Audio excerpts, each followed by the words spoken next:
Աստծո հետ ճաշեիր։ Հա, ինչու ոչ։ Ես անհնարին որևէ բան չեմ համարում անհնարին։ Ես կարծում եմ, որ եթե չհաշվենք այն, որ մարդը մահանալուց հետո անպայման Աստծուն հանդիպելու է, ես կարծում եմ, որ մենք օրվա ընթացքում էլ շատ պահերի հանդիպում ենք Աստծուն, պարզապես մենք դա չենք գիտակցում։ Շատ տարբերվող պատասխան էր։ Ամեն դեպքում սուշին ուժի մեջ է, հա, հաստատ։ Վստահ եմ Աստված էլ է սուշի սիրում։ Շատ հետաքրքիր է։ Ինչ եք խոսելու։ Աստվածային ուտելիք է։ Ասեմ, նախ պիտի հարցնեի, այս ամեն ինչը ստեղծելու գլխավոր գաղափարը որն է։ Ի վերջո, մարդուն ինչի է ստեղծել Աստված։ Ինչի համար ենք երկիր մոլորակի վրա ապրում։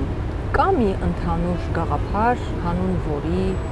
պիտի ապրենք, բայց որը չենք հասկանում գուցե։ Այս տեսակ լիքը հարցեր կան, որ ինձ մշտապես տանջում են ու ես չեմ կարողանում այդ հարցերի պատասխանները գտնել։ Հիմա ասեմ, ռեալիստական տեսանկյունից մեկ բոլորս գիտենք, որ պիտի դնենք նպատակներ, ունենք երազանքներ, պիտի գնանք հասնենք այդ երազանքներին, ինչ գնով ուզում է լինել։ Իհարկե դա ոչ բոլորն են անում։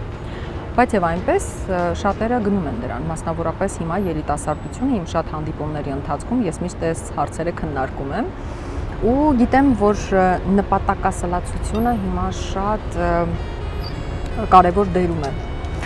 Ինձ շատ դա ուրախացնում է, բայց այդուհանդերձ արդյոք իսկապես օրինակ մայբախ ունենալն է այս երկիր մոլորակ գալու առաքելությունը, որովհետև շատերի նպատակը լավ մեքենա վարելն է օրինակ, կամ լավ բնակարան ունենալը, կամ ճանապարհորդելը։ Ես կարծում եմ, որ մենք այդ ամեն ինչից մի փոքր ավելի բարձր ենք, ինչ որ ավելի լուրջ գործի համար ենք եկել այս մոլորակ։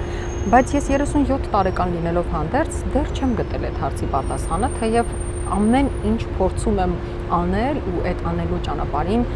գալ այդ եզրահանգման, այդ պատասխանը գտնելու, բայց դեռ չի ստացվում։ Մի քիչ փիլիսոփայական ստացվեց, բայց ինչ անենք, հիմա այդ է իրականությունը։